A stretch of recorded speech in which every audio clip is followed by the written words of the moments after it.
ప్రతి ఉదయం దేవుని వాగ్దానం అనే కార్యక్రమానికి ప్రేమతో మిమ్మల్ని ఆహ్వానిస్తుంటున్నాను. ఈ ఉదయకాల సమయంలో దేవుడు మన కొరకు ఏర్పాటు చేసినటువంటి వాక్యభాగము 78వ కీర్తన 5వ వచనం చివరి భాగాన్ని ధ్యానించుకుందాం. 78వ కీర్తన 5వ వచనం చివరి భాగాన్ని ధ్యానించుకుందాం. దేవుని యందు నిరీక్షణ గలవారి దేవుని క్రియలను మరువకయుండుడి. క్రీస్తునందు ప్రియమైన దేవుని బిడ్డలారా, ఈ ఉదయకాల సమయంలో పరిశుద్ధాత్మ దేవుడు మనకిస్తున్నటువంటి వాగ్దానము, దేవుని యందు నిరీక్షణ గలవారై దేవుని క్రియలను మరువకయుండుడి. ఈ యొక్క వాగ్దానాన్ని దేవుడు మనకును మన కుటుంబాలకును ఆశీర్వాదకరంగాను దీవెనకరంగాను మార్చినగాక. ఈ యొక్క మాటలోనే ఆత్మీయ సత్యాలను ఆత్మీయ అర్థాలను మనం గమనించినట్లయితే, ఆసాపు ఈ యొక్క కీర్తన రచిస్తూ ఈ యొక్క మాటలను మాట్లాడుతూ ఉంటున్నాడు. ఇశ్రాయేలు యొక్క ప్రజలను ఉద్దేశించి ఆసాపు ఈ కీర్తన రచిస్తూ ఉంటున్నాడు. దేవుని యందు నిరీక్షణ గలవారి దేవుని క్రియలను మరొకయుండుడి. ఒక హెచ్చరికను ఇశ్రాయేలు యొక్క ప్రజలకు ఇస్తూ ఉంటున్నాడు.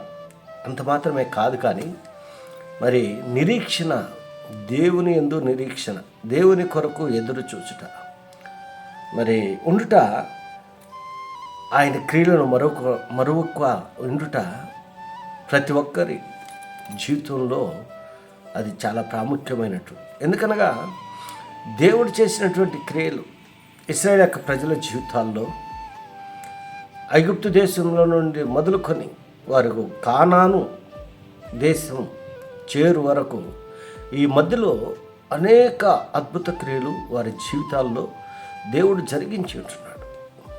ఆశ్చర్య కార్యాలను జరిగించి ఉన్నాడు.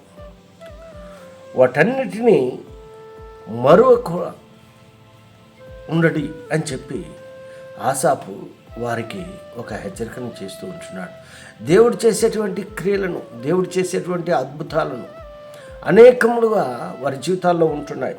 అందుకే ఇక్కడ మన పైభాగంలో గమనించినట్లయితే, రాగల తరముల్లో పుట్టబో పిల్లలు దానిని ఎరుగునట్లును, వారు లేచి తమ పిల్లలకు దానిని వివరించినట్లును, వీరును దేవుని యందు నిరీక్షణ గలవారే దేవుని క్రియలను మరొకయుండి యథార్థ హృదయులు కాక దేవుని విషయమై స్థిర మనసు లేనివారై తమ పితరుల వలె తిరగబడకయు మూర్ఖతయు తిరుగుబాటును గల ఆ తరమును పోయి ఉండకయు వారు ఆయన ఆజ్ఞను గైకొనున్నట్లును ఆయన యాకోబు సంతతికి శాసనములను నియమించెను, ఇశ్రాయేలు సంతతికి ధర్మశాస్త్రము అనుగ్రహించెను.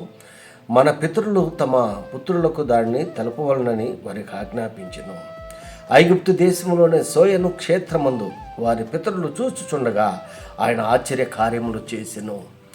మరి ఐగుప్తు దేశంలో ఫరో ఎదుట ఏ విధంగా అద్భుతాలు చేశారు, అరణ్యంలో ఏ రీతిగా అద్భుతాలు ఆశ్చర్యకార్యాలు చేశారు, అవన్నిటి కూడా మరి దేవుడు చేసినటువంటి కార్యాలను మరవకుండా దేవుని యందు నిరీక్షించేటువంటి వారికి ఉండాలని దేవుడు హెచ్చరికను చేస్తూ ఉంటాడు. క్రీస్తునందు ప్రియమైన దేవుని బిడ్డలారా, మన జీవితాల్లో కూడా దేవుడు అనేక గొప్ప కార్యాలను చేసి ఉంటున్నాడు.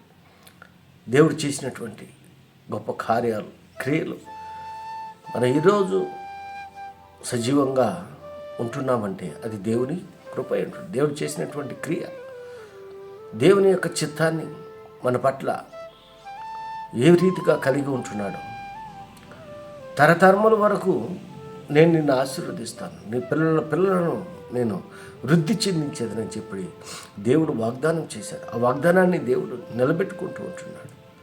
ఈ ఉదయకాల సమయంలో ఈ మాటలు వింటున్నా నేను దేవుని యందు నిరీక్షించి ఉంటున్నామా?